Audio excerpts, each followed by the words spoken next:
கன்னியாகுமரியில் சிறையில் அடைக்கப்பட்ட 3 வயது குழந்தையின் குடும்பத்தினருடன் நமது செய்தியாளர் ஹரிகிருஷ்ணன் இருக்கிறார். அன்றைக்கு நடந்தது என்ன என்பது குறித்த கூடுதல் விவரங்களை அவரிடம் கேட்கலாம். ஹரி, மேரியின் குழந்தை உட்பட 4 பேரை காவல்துறையினர் எப்போது எங்கு விசாரணைக்காக அழைத்து சென்று சிறையில் அடைத்தனர்? திவ்யா, பார்த்தீங்கன்னா மதுரை அருகில் உள்ள விளாச்சேரியை சேர்ந்தவர்களாக இந்த குடும்பத்தினர், அதாவது முருகன் மற்றும் இது முருகன் மற்றும் அந்த அவருடைய குடும்பத்தினர் 4 பேர் இருக்கிறார்கள். இந்த 4 பேருமே இவருடைய தொழில், இவருக்கு 2 குழந்தைகள் இருக்கிறது. ஒரு 5 வயதிலும் ஒரு 3 வயதில் குழந்தை. இவருடைய தொழில் என்னவென்றால், அங்கே பகுதியில் மதுரை மாவட்டம் மட்டுமல்லாது பிற பகுதிகளில் நடக்கிற திருவிழாக்களுக்கு சென்று பொம்மைகளை, அதாவது மதுரை மாவட்டத்திலிருந்து மொத்தமாக கொள்முதல் செய்யப்பட்ட பொம்மைகளை பிற மாவட்டங்களில் நடைபெறும் திருவிழாக்களில் சென்று விற்பது தான். அதுபோன்று தான் அங்கு மதுரை அருகே உள்ள வில்லூர் நடைபெற்ற திருவிழாவில் அவர்கள் 21ஆம் தேதி பொம்மைகளை விற்று கொண்டிருந்தனர். அப்பொழுது காவல்துறையினர் ஒரு தனிப்படை காவல்துறையினர் தக்கலை காவல் நிலையத்தில் உள்ள தனிப்படை காவல்துறையினர் உங்கள் மீது வழக்கு இருக்கிறது, திருட்டு வழக்கு இருக்கிறது, விசாரணை செய்ய வேண்டும் என்று தான் அவர்களை அழைத்து சென்றிருக்கிறார்கள். அப்பொழுது அவர் முருகன், குருவன், மாரியம்மாள், அந்த 3 வயது குழந்தை, 4 பேரையும் அவர் காவலர் அழைத்துவிட்டு மேரியையும் இன்னொரு 5 வயது குழந்தையும் அவர்கள் இங்கேயே விட்டுவிட்டு சென்று விட்டனர். அங்கு சென்றுதான் 12 நாட்களாக அவர்களை வைத்து சித்திரவதை, குழந்தை முன்பாக வைத்து சித்திரவதை செய்யப்பட்டதாக புகார் தெரிவிக்கப்பட்டிருக்கிறது. தொடர்ந்து இவர்கள் அவர்களை நெருங்கிய பின்னர் தான், மக்கள் கண்காணிப்பு அவர் நெருங்கிய பின்னர் தான் நீதிமன்றத்தில் ஜூலை 4ஆம் தேதி நீதிமன்றத்தில் ஆஜர்படுத்தி சிறையில் அடைத்தனர். சிறையில் அடைக்கும் போது அவருடைய, அதாவது மேரியோட சகோதரி மாரியம்மாளுடன் அந்த 3 வயது குழந்தையும் சிறையில் அடைத்திருக்கிறார்கள். 12 நாட்கள் சிறை, அதாவது காவல் நிலையத்தில் வைக்கப்பட்டிருந்தது மட்டுமல்லாமல் 21 நாட்கள் சிறையில் இருந்து நேற்று நீதிமன்ற உத்தரப்படி அந்த குழந்தை மீட்டிருக்கிறது. இது எப்படி நடைபெற்றது என்பது குறித்து பேசுவதற்காக அவர் அந்த பாதிக்கப்பட்ட மேரி இருக்கிறார், அவரிடையே பேசலாம். என்ன நடந்தது? காவல்துறை உங்களுக்கு எதுக்கு அழைச்சிட்டு போனாங்க? என்ன விஷயம் நடந்தது? நல்லூர் கிராமத்தில் கோயில் திருவிழா பார்த்துக்கிட்டு இருந்தோம். நல்லூர் கிராமத்தில் கோயில் திருவிழாவில் பார்த்துட்டு பொம்மை வியாபாரம் பார்த்துட்டு இருந்தோம். அப்போ நான் 21ஆம் தேதி போலீஸுங்க வந்தாங்க, 4 பேர் வந்தாங்க. வந்து பிடிச்சி 2 பேர்த்தையும், என் வீட்டுக்காரரையும் என் குழந்தைனையும் தூக்கி வண்டிக்குள்ளே வச்சுட்டாங்க. வண்டிக்குள்ளே வச்சுட்டு நான் என்ன கேட்டேன், சார் நீங்கள் எதுக்கு எங்கள் வீட்டுக்காரரை பிடிச்சிங்க அப்படின்னு கேட்கவும், பக்கத்தில் களவு போயிடுச்சுமா, நான் விசாரிச்சுட்டு விட்டுறேன் அப்படின்னு சொன்னாங்க. அப்போ உள்ளே உட்காந்துருக்கிற அவன் பேர் என்னது அப்படி சொல்லி, அவரோட வீட்டுக்காரி யாருன்னு சொல்லவும், இந்த பிள்ளை அப்படின்னு நான் சொல்லவும், சரி நான் அந்த பிள்ளையும் ஏற்று அப்படி சொல்ல, என் 3 வயசு பிள்ளையை அந்த பிள்ளை வச்சுருந்துச்சு, 5 வயசு பையனை நான் தூக்கி வச்சுருந்தேன்.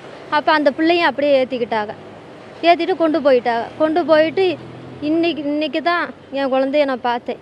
நேற்று தான் குழந்தைய பார்த்தேன். திவ்யா, இதுவரைக்கும், அதாவது குழந்தை 21ஆம் தேதி அவர்கள் காவல்துறையினர் அழைத்து சென்றது முதல் இதுவரை, அதாவது இத்தனை நாள் குழந்தையை பார்க்காமல் நேற்று மாலை தான் அவர் குழந்தையை பார்த்திருக்கிறார். இப்பொழுது தன்னுடன் அந்த 33 நாட்களுக்கு பிறகு குழந்தை அவருக்கு கிடைத்திருக்கிறது. மேலும் இந்த வழக்கு எப்படி சென்றது, இவர் குழந்தை கிடைத்தது எப்படி என்பது குறித்து பேசுவதற்காக வழக்கறிஞர் நாகேந்திரன் நம்மளுக்கு அவர்கிட்ட கேட்கலாம். சார், இந்த வழக்கு எப்படி சென்றது? உங்களுக்கு எந்த மாதிரி கொண்டு சென்றீங்க? 21/6 அதிகாலை நல்லூர் கிராமத்தில் கிராம திருவிழா. இவங்களும் குறவர் இனத்தை சேர்ந்தவர்கள்.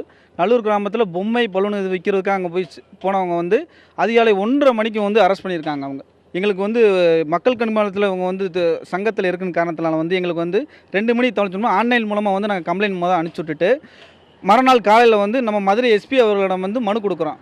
கார்த்திகேயன் அவர்களிடம், ஏடிஎஸ்பி கிட்ட. அவர்கிட்ட கொடுத்தோன்னு உடனே இங்கே இருக்க டீம் யாரும் தூக்கிறாங்கன்னு அவர் செக் பண்ணி பார்த்ததுக்கப்புறம், இங்கே தூக்கவே இல்லைன்னு சொன்ன பிறகு பெருங்குடி காவல் நிலையத்தில் ஒரு எஃப்ஐஆர் ரெஜிஸ்டர் பண்ணுறாங்க. எஃப்ஐஆர் ரெஜிஸ்டர் பண்ணதுக்கப்புறம் அதில் எங்களுக்கு திருப்தி இல்லாத காரணத்தினாக 24/6 மதுரை மாண்புமிகு உயர்நீதிமன்றத்தில் கேபிஎஸ் கார்பஸ் மனு நாங்கள் போடுறோம். இதன் பிறகு எங்களுக்கு ஏற்கனவே அங்கே 13 பேர் உள்ள சித்திரவதை செஞ்ச காரணத்தினால அதில் ஒரு 9 பேர், 5 சில்ட்ரனும் 4 பொம்பளைகளும் வெளியில் வர்றாங்க. 1ஆம் தேதி காவல் நிலையத்திலேருந்து தக்கலை காவல் நிலையத்தில் 2000 ரூபா பணம் கொடுத்து, நீங்கள் இந்த இங்கே நடந்த சம்பவத்தை எங்கே யார்ட்டையுமே சொல்லாதீங்க, கேரளா போலீஸ் தான் அவங்களை பிடிச்சிட்டு போய் சொல்லுங்கன்னு சொல்லிட்டு அவங்க வர்றாங்க. அவங்க எங்கிட்ட சொன்ன அப்புறம் குருவன், முருகன், அந்த சின்ன பையன் எல்லாமே தக்கலை காவல் நிலைய பின்புள்ள உள்ள ஓய்வறையில் வைத்து அடித்து சித்திரவதை செய்து கொண்டு இருக்கிறார்கள். நீங்கள் போய் காப்பாற்றுங்க எங்கிட்ட சொன்னப்புறம், மக்கள் கண்காணிப்பகம் எங்களை உண்மையை கண்டறியுங்கள்னு சொல்லிட்டு எங்களை ஒரு சமூக செயல்பாட்டால் ஒரு 5 பேர் உடனே சேர்ந்து நானும் சென்று தக்கலை காவல் நிலையம் செல்கிறோம். அங்கே போய் அந்த டோர் ஓப்பன் பண்ணி பார்க்குறோம். ஓப்பன் பண்ணி பார்க்கும்போது உள்ளேருந்து ஒரு போலீஸ்கார் வர்றார் வெளியில். இங்கே யாருமே கிடையாது, உள்ளே யாருமே கிடையாதுல்ல, கேபிஎஸ் கார்பஸ் பெண்டிங் இருக்குது, நான் தேடி வந்தாலும் உள்ளதாக இருக்குன்னு சொல்லிட்டு அவர் வாக்குவாதம் பண்ணிகிட்டு இருக்கும்போது இன்ஸ்பெக்டர் தலைமையில் வந்து ஒரு டீம் வந்து எங்களை வந்து கூட்டிட்டு உள்ளே விசாரிக்கிறாங்க. உள்ளே விசாரிச்சிடும் போதே வந்து அந்த உள்ளே இருக்கவங்க எல்லாத்தையுமே ஒரு டெம்போ வேனில் திருப்பியும் கடத்தி செல்கிறாங்க. அப்போ வந்து இன்ஸ்பெக்டர் அந்த சம்மந்தப்பட்ட விஜயன் என்பவரை கூப்பிட்டு எங்களை விசாரிக்கும் போது வந்து அவர் என்ன சொல்கிறாரு, கடத்தினதெல்லாம் நாங்கள் உண்மை தான், நீங்கள் வந்து கேபிஎஸ் கார்பஸ் மனு போட்டீங்க, இதனால் எங்களை ஒன்றும் பண்ண முடியாது, கேபிஎஸ் கார்பஸ் மனு நீங்கள் வித்ட்ரா பண்ணுங்க, அதன் பிறகு நாங்கள் வந்து குழந்தையும் குருவன் முருகனையும் வந்து ஒப்படைக்கிறோம். இதில் இன்னொரு முக்கியமான ஒரு கேள்வி இருக்கிறது. அதாவது 3 வயது குழந்தை சிறையில் அடைப்பதற்கு சட்டம் இடம் கொடுக்கிறதா? அது குறித்து ஏதாவது சொல்லுங்க. சம்பவம் நடந்ததுக்கப்புறம் 3ஆம் தேதி நடந்த சம்பவத்துக்கு மார்த்தாண்ட போலீஸ் வந்து இந்த இவங்க விஜய் முருகன் மாரிமால் இவர்களை வந்து மார்த்தாண்டம் காவல் நிலையத்தில் ஒரு ஃபோல்ஸ் கேஸ் அப்போ ஜோடிக்கப்பட்ட ஒரு வழக்கு வந்து போடுறாங்க. நீதிபதியிடம் போய் இவர் வந்து ரிமாண்ட் செய்கிறாங்க. ரிமாண்ட் பண்ணுறதுக்கு விஜய்க்கு வந்து அவங்களோட அம்மாவோட செல்வதற்கு தான் சிறைத்துறை விதியின்படி வந்து உரிமை இருக்கிறது, சித்தியுடன் செல்வதற்கு உரிமையே கிடையாது. இதை மேஸ்ட்ரேட் அவரோட கவனிக்கல, அவரோட நாலேஜுக்கும் தெரியாமல் போலீஸ் வந்து அவங்கள்ட்ட மேஸ்ட்ரேட்டே சொல்லியிருக்காங்க, இந்த மாதிரி இது வந்து என்னோடய அக்காவோட குழந்தை, என் வந்து போலீஸ் வந்து ஃபால்ஸ் கேஸ் போட்டாங்கன்னு சொல்கிறாங்க. நீதிபதி எதுவும் கண்டுகொள்ளாமல் அதன் பிறகு கடந்த மாண்பு உயர்நீதிமன்றத்தில் 21ஆம் தேதி வந்த நீதிமன்றத்தில் நீதியரசர்கள் உத்தரவின்படி மேஜிஸ்ட்ரேட் இந்த 3 வயது சிறுவனை எப்படி அடைக்க போச்சு, அவர் வந்து மேஜிஸ்ட்ரேட் வந்து நேரடியாக வந்து இங்கே ஆஜராகணும்னு சொல்லி உத்தரவு கொடுத்தார். அதன்படி நேற்று வந்து மேஜிஸ்ட்ரேட் வந்து இங்கே ஆஜரானார். அதன்படி அவர் வந்து எடுத்தெடுப்பில் ரிமாண்ட் ரிப்போர்ட்டை வந்து கோகுல்தாஸ் ஐயா அவர்கள் பார்த்தபோது அதில் நிறையா வந்து ஒயிட்னர் போட்டு திருத்தம் செய்யப்பட்டிருந்தது. அதன்படி அவர் வந்து மிக கோவப்பட்டு அவர் மீது வந்து இன்னும் 1 வார காலத்திற்குள் வந்து இதுக்கு நீ சரியான விளக்கம் கொடுக்க வேண்டும் சொல்லிட்டு ஒரு உத்தரவு கொடுத்திருக்கார்கள். இதற்கு உடனடியாக இருந்த இன்ஸ்பெக்டருக்கு வந்து டிஜிபி அவர்கள் வந்து துறை ரீதியான நடவடிக்கை எடுக்கணும்னு சொல்லிட்டு ஒரு உத்தரவு கொடுத்திருக்கிறார்கள். இப்போ அவர்கள் நம்ம சொன்னதை திவ்யா நம்ம கேட்டிருப்போம் நேரடியாக. நீதிமன்றத்தப்படி ஒருவரை சிறையில் அடைப்பதற்கு என்பதால் சிறு குழந்தை என்பால் தாயுடன் செல்வதற்கு அனுமதி இருக்கிறது. ஆனால் சித்தியுடன் செல்வதற்காக சட்டத்தில் எந்த ஒரு இடம் இல்லை.